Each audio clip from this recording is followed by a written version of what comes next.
A former homicide detective has been found guilty of misconduct while leading the investigation into the disappearance of William Tyrrell.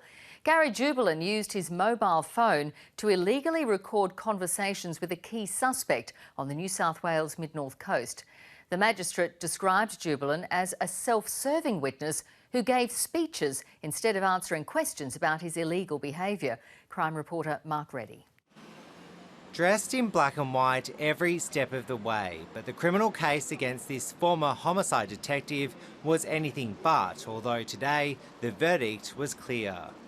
Obviously, I'm disappointed by the decision of the court. Gary Jubelin was found guilty of misconduct charges related to his handling of the William Tyrrell investigation.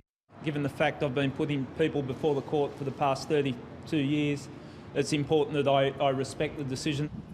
For years, Paul Savage was a person of interest linked to the boy's disappearance from the New South Wales mid-north coast. I'm concerned about the lies that you're telling. I'm not lying to you. Police had warrants when they bugged his Kendall home, but the court heard those listening devices would often fail. So Gary Jubelin used his mobile phone to record conversations with Paul Savage, but there was no warrant. I don't accept that he knew he was being listened to. Mr. Savage said he didn't like to be treated that way. As such, he didn't give consent. That's unshaken. He didn't know. I thought I had a lawful reason to record the conversations. His fixation with Mr. Savage raised eyebrows from the magistrate.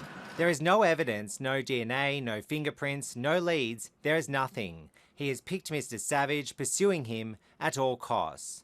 The magistrate slammed Gary Jubelin for the way he relentlessly pursued Paul Savage, saying his strategy was above and beyond legality. He described his evidence as untenable and unbelievable, saying Jubelin was the only one who controlled the chess pieces during the course of the investigation. Coronavirus restrictions meant his family and supporters were kept outside court for the ruling.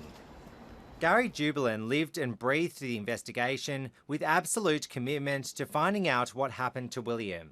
The matter's back in the court on Wednesday, when he faces a maximum penalty of 5 years behind bars. Mark Reddie ABC News, Sydney.